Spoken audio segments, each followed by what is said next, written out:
5,000 sailors live and work aboard the USS Abraham Lincoln. This nuclear-powered floating city is carving through the waters of the Middle East, entirely isolated from the rest of the world. This timeline shows the reality of that isolation.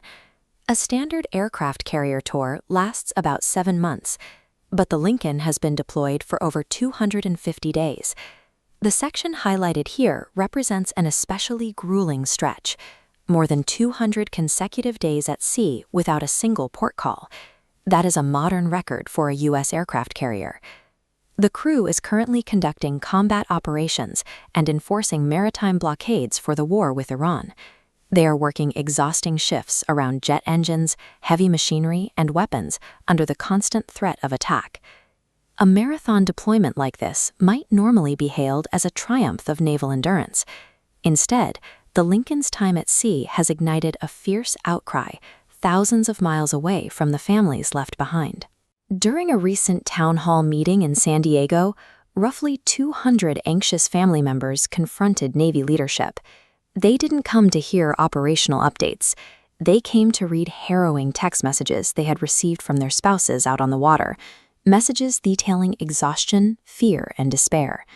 The stories pouring out of those text messages paint a picture of a crew pushed past its physical and mental limits.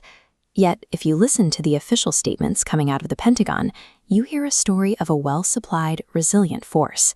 We are left with two irreconcilable realities. The accounts from the sailors themselves start with the physical breakdown of the ship's basic living conditions. Operating in a highly contested combat zone has severely disrupted the military's traditional supply chain hubs in the region. Without regular resupply, the crew's quality of life rapidly deteriorated. Sailors have reported showering in mold-infested stalls and dealing with broken toilets. The mail service, a vital lifeline to home, was suspended for months. In the mess hall, food rationing became so severe that meals were reportedly reduced to a half cup of rice and 2 tortillas. Enduring these physical deprivations in a high-stress combat environment, all without the relief of a port call, exacts a heavy toll. The exhaustion compounds day after day, turning a physical struggle into an escalating psychological crisis. The families in San Diego detailed several terrifying close calls. One spouse reported that her husband, a 13-year Navy veteran, burned out from repeated deployment extensions, attempted to jump overboard. Another woman testified that her husband had to physically tackle and restrain a fellow crewmate to stop him from doing the exact same thing. These individual accounts point directly to a documented failure. On August 3rd, a sailor assigned to the Lincoln's air wing actually did go overboard into the Arabian Sea. While that sailor was successfully recovered by a search and rescue helicopter, the incident proves the crisis taking place on the decks is structural. When you ask the Department of Defense about these conditions, they present a completely different reality. Defense Secretary Pete Hegseth publicly dismissed the accounts of deteriorating conditions on the Lincoln. He labeled the reporting as fake news and stated that the situation aboard the carrier had been completely misrepresented. The Navy's official medical and command structure backs up that denial. Representatives have explicitly stated that, based on the information available to command, they have not identified any increase in reported suicidal ideation or suicide attempts among the crew.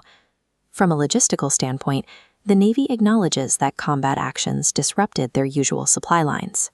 However, they argue that command effectively adapted by prioritizing mission-critical supplies, ensuring food came first, followed by hygiene items, and finally mail. Officials insist the grim picture painted by the families is inaccurate. They maintain that sailors have continuous access to clean water, fully functional air conditioning, and healthy meal options, alongside a comprehensive onboard network of resilience counselors and medical professionals. We have a floating nightmare described by the crew on one side, and a well-supplied, mission-ready vessel described by the Pentagon on the other. Resolving an impasse this stark requires intervention from an outside authority. That intervention has arrived in the form of a bipartisan push from Capitol Hill, as lawmakers demand answers about the discrepancy between the families and the military brass. Representative Mike Levin took direct aim at Secretary Hegseth's dismissive remarks. He publicly argued that men and women who sign up to serve are owed hot water, a working toilet, and a real meal, calling out leadership for looking families in the eye and calling them liars. This official Senate letter from Senator Richard Blumenthal turns that anger into a formal inquiry, demanding a detailed accounting of living conditions, supply shortages, and corrective actions. But it also asks if these grueling, extended deployments are becoming a permanent feature of Navy operations. The United States increasingly relies on massive aircraft carriers to project power in the Middle East and sustain operations against Iran. If the current fleet structure requires keeping ships at sea indefinitely to meet that demand, the strategy itself may be unsustainable. For the crew of the Lincoln, there's finally a light at the end of the tunnel. The military is preparing to send the USS George Washington to the Middle East to take over the rotation and relieve the exhausted sailors. But the underlying problem remains unresolved.